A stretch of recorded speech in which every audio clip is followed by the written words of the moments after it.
Hello guys, आज हम explain करेंगे एक हॉरर सीरीज़। तो मूवी के स्टार्ट होते हैं और हम देखते हैं कि एक औरत अपने घर की तरफ जा रही होती है और उसके हाथ में एक लंच बॉक्स होता है और उस लंच बॉक्स में खाना होता है। और जैसे ही वो घर पहुंचती है तो वो लंच बॉक्स में से खाना निकाल देती है और कुछ डम्पलिंग्स जो कि मोमोज होते हैं उन्हें अलग कर देती है और वो वही डम्पलिंग्स जो कि इस मूवी का नाम है वो खा लेती है।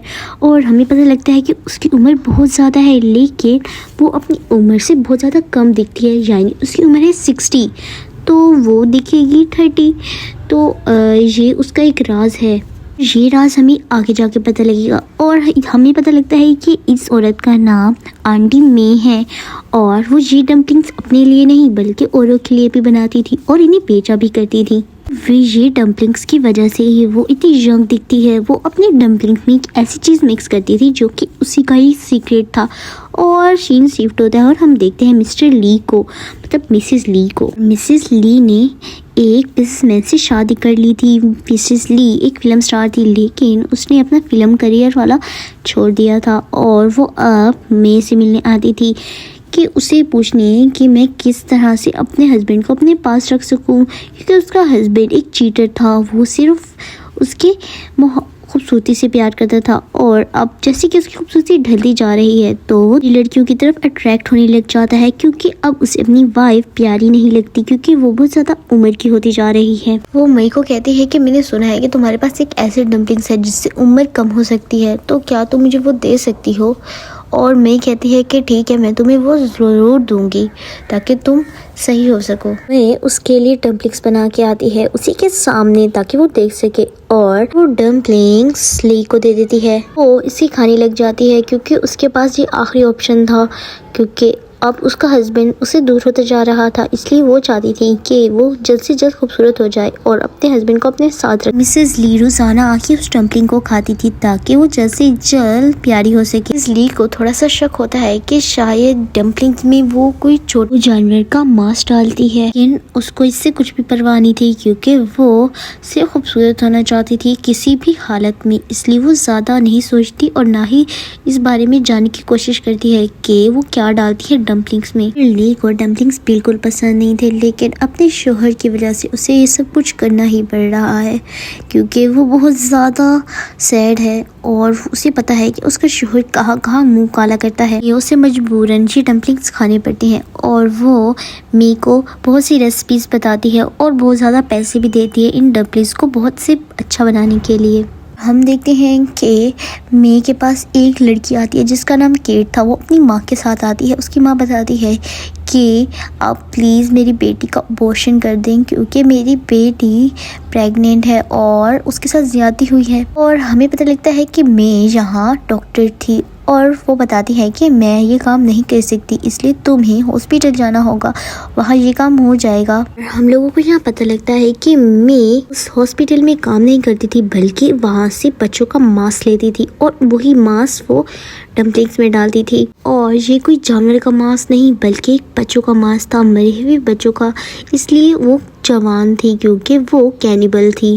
और कैट भी उसी हॉस्पिटल चली जाती है जहाँ मैंने उसे भेजा था। मिसेस ली मेरे से मिलती है और उससे बताती है कि मेरी हालत बहुत ज़्यादा ख़राब है और मेरे हस्बैंड भी मेरी तरफ तवज्जो नहीं देते और मैं चाहती हूँ कि हमारा एक बच्चा हो और पता नहीं क्यों किस वजह से हमारा बच्चा भी नहीं हो रहा। तो मैं ये सुन के बहुत ज़्यादा सैड हो जाती है और वो कहती है कि मैं तुम्हारी मदद ज़रूर करूँगी। उसी वक्त हम देखते हैं कि केट की तबीयत भी बहुत ज़्यादा ख़राब हो जाती है और मैं सोचती है कि मैं इसका बच्चा लेके इसका मांस से डम्पलिंग बनाऊंगी और मिसेस ली की मदद करूँगी। वो कैट का अबॉर्शन करने के लिए तैयार हो जाती है और वो कैट को वो बगैर किसी इंजेक्शन के उसका बच्चा निकाल लेती है और उसका बच्चा मार कर उसकी डम्पलिंग्स बनाने लग जाती है। हम देखते हैं कि कैट की इस ऑपरेशन की वजह से वो मर जाती है। उसकी माँ बहुत ज़्यादा रोती है क्योंकि उसकी बेटी मर चुकी थी। और जब वो मिस्टर ली के लिए डम्पलिंग्स बना रही होती है तो मिस्टर ली कहती है कि क्यों ना मैं ये देखूं कि वो किसका मांस डालती है। तो जैसे ही वो देखती है तो उसे पता लगता है कि वो एक छोटे बच्चे का मांस है और वो जल्दी से भाग जाती है यहाँ से, क्योंकि उसे बहुत ज़्यादा डर लग रहा होता है। और जब वो भागती है तो उसे एहसास होता है कि इसके अलावा उसके पास कोई चारा नहीं है। अगर वो ये नहीं करेगी तो उसका हस्बैंड उससे दूर हो जाएगा, इसलिए वो वापस आ जाती है और वही डम्पलिंग्स खाने लग जाती है। मैं मिस्टर ली को कहती है कि देख लेना, इस डम्पलिंग से तुम्हें बहुत ज़्यादा फर्क पड़ेगा और तुम बहुत ज़्यादा खूबसूरत और जवान हो जाओगी। और हम देखते हैं कि ये सच में फर्क पड़ रहा है और वो सच में ही बहुत ज़्यादा खूबसूरत और जवान हो गई है। उसका हस्बैंड भी उसके साथ अट्रैक्ट हो रहा था और उसको टाइम देने लग गया था और उसका ख्याल भी रखने लग गया था। हम देखते हैं मिसेस ली के घर पार्टी हो रही होती है, क्योंकि सब लोग मिसेस ली की खूबसूरती की वजह पूछने आए थे। और हम देखते हैं जैसे ही मिसेस ली बैठती है तो उसके जिस्म से बहुत ही गंदी स्मेल आती है और सब लोग ये स्मेल सूंघते हैं। तो मिसेस ली पार्टी छोड़कर चली जाती है और बहुत ज़्यादा नहाती है, लेकिन वो स्मेल फिर भी उसके जिस्म से नहीं जा रही होती और उसकी स्किन भी ख़राब होती जा रही थी।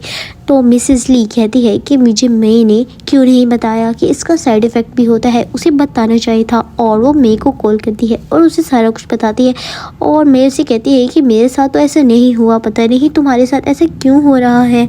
और वो मिसेस ली को कहती है कि प्लीज़ तुम परेशान मत हो, सब ठीक हो जाएगा। और मिसेस ली सब कुछ छोड़ देती है, कहती है ठीक है ओके, सब ठीक ही हो जाएगा।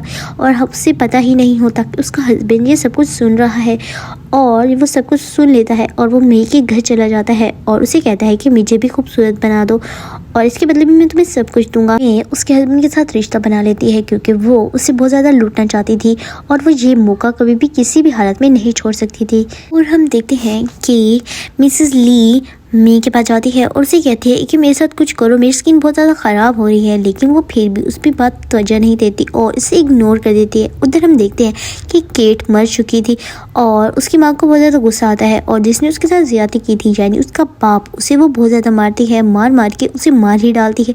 और वहाँ पुलिस आ जाती है और वो पुलिस को सब कुछ सच बता देती है कि इसने मेरी बेटी के साथ क्या किया और वो मई का नाम भी ले लेती है। पुलिस मई को ढूंढने लग जाती है क्योंकि मई ने गैर कानूनी काम किया था। लेकिन मई को सब कुछ पता लग जाता है। मई अपना घर छोड़ देती है और भाग जाती है यहाँ से। मिसेस ली को भी सब कुछ पता लग गया है कि मई यहाँ से भाग गई है और मिसेस ली लड़की के पास जाती है जो कि उसके हस्बैंड के साथ अफेयर चला रही थी। वो उसे कहती है कि बच्चा मुझे दे दो, इसके बदले मैं तुम्हें बहुत ज़्यादा पैसे दूंगी। लेकिन वो कहती है कि मुझे तुम्हारे हस्बैंड ने कहा है कि वो तुम मुझे पैसे देगा और तुम भी कह रही हो।